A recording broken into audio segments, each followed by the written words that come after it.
contoh Pak, Kalimantan Selatan. Dengan segala hormat ini bisa dicek sehingga saya nggak ada masalah menyebut nama. Ada orang sangat kuat di Kalimantan Selatan. Namanya Andi Samsudin Arsad. Orang mengenal dengan Haji Isam. Beberapa teman mengatakan jangan pakai Haji lah, Isam saja. Sangat besar dengan batu bara, punya pabrik gula katanya. Yang kata orang itu impor dari India. Saya nggak tahu benar atau tidak. Tapi yang jelas juga masuk ke wilayah nikel, sawit, dan lain-lain. Pak, tanggal 20 Oktober 2021.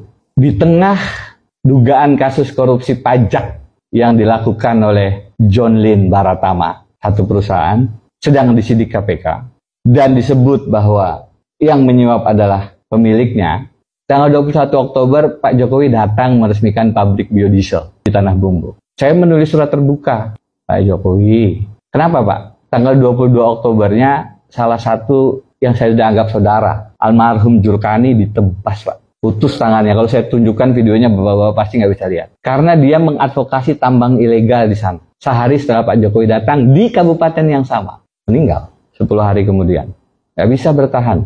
Saya bilang, Pak, Bapak datang ke satu perusahaan yang sedang disidik KPK. Ini pelanggaran pasal 21, Pak. Karena saya, itu presiden mau datang, yang pertama kami cek, ada masalah hukum tidak? Pak, ini hotel siapa yang punya? Ada masalah hukum ya? Ganti hotel.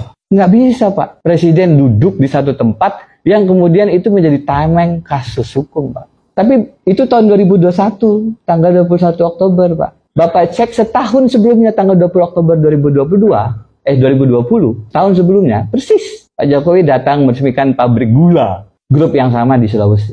Jadi, nggak aneh memang bahwa yang sedang dilindungi adalah pemegang saham dana kampanye. Kompas sempat menulis ini adalah tim bendahara pemenangan. Meskipun besoknya diralat, karena saya kaget. Kok bisa ada nama orang ini ya di media publik?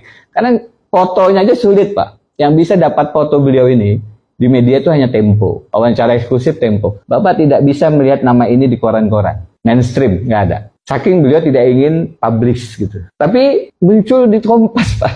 Satu hari pengumuman tim kampanye bendahara, wakil bendahara kalau nggak salah. Besoknya udah nggak ada nama itu. Tapi itu menunjukkan kenapa ada relasi yang sedemikian dekat sehingga setiap kali peresmian pabrik beliau datang. Ini Pak, kalau kondisinya normal, pintu masuk pemakzulan. Saya bisa beradu argumentasi dengan ilmiah, dengan bapak-bapak, mengapa ini pemakzulan. Dan Bung Refli saya yakin akan merubah judul lagunya. Ganti presiden sebelum 2024. Kita kan paham kenapa beliau begitu. Karena 6.000 kontennya nggak boleh ada kasus hukum. Nanti 2023. Kita bicara, ini skandal besar Pak kalau dalam kondisi normal. Ada presiden datang ke satu pabrik, corporate, private, yang sedang disidik Anti-Corruption Commission. Datang presidennya dengan santai begitu. Saya itu nggak ada beritanya Pak. Marah betul Haji Isam ke saya karena saya menyuarakan itu dalam surat terbuka. Staf khusus bidang hukumnya bilang begini. Dibalas surat terbuka saya. Bukan Mas Denny. Itu yang diresmikan beda entitas hukum. Yang satu yang sedang diduga bermasalah di KPK adalah John Lynn Baratama. Sedangkan yang diresmikan adalah John Lynn Agroraya. Beda entitas hukum. Tidak bisa dikatakan melanggar hukum. Dan Presiden sedang mendorong investasi biodiesel ramah lingkungan. Saya kemudian minta teman-teman cek di Kementerian Hukum dan HAM. Karena teman-teman sekarang tinggal gampang sekali untuk mendownload siapa pemegang saham. Maka John Lynn Baratama itu 3 layer di bawahnya 99% Andi Samsudin Arsad. 1%-nya orang lain. John Lynn Agroraya 3 layer ke bawah 99% Andi Samsudin Arsad.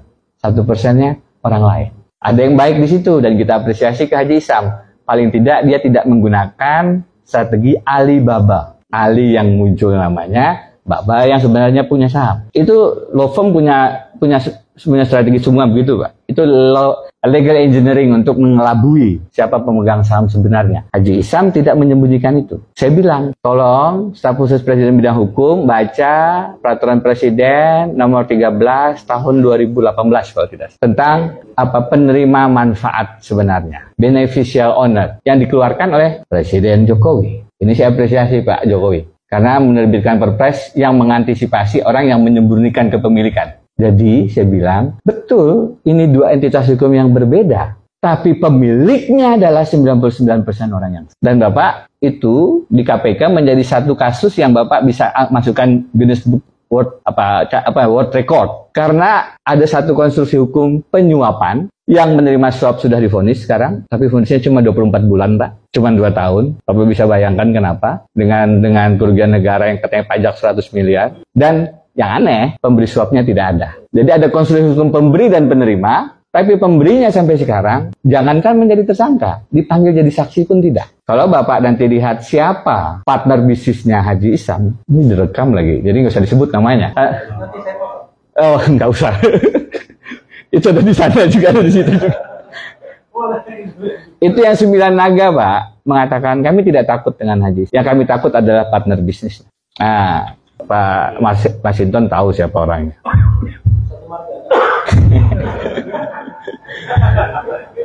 Jadi ini memang kondisi negara tidak sedang baik-baik saja. Bukan penundaan perpanjangan masa jabatan, yang adalah percepatan, jangan-jangan bahkan pemotongan masa jabatan. Kalau kondisinya normal. Perpu itu kalau normal, DPR bilang nggak ada kegentingan yang memaksa. Forecast-nya mengatakan kita keluar dari keadaan darurat 2023 baik-baik saja. MK kalau di normal marah. Ini putusan saya kok tidak dihargai begini.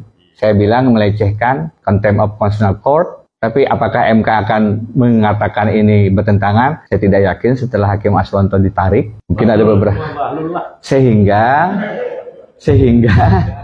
dengan segala hormat, benar Pak. Kalau kondisinya normal, bukan hanya gerakan massa, bukan gerakan sosial, Pak. Tapi ada social movement yang mengarah ke pemakzulan Presiden. Saya sudah sampai di sana dan terima kasih atas kesempatannya. Bila taufiq wal hidayah. Assalamualaikum warahmatullahi wabarakatuh.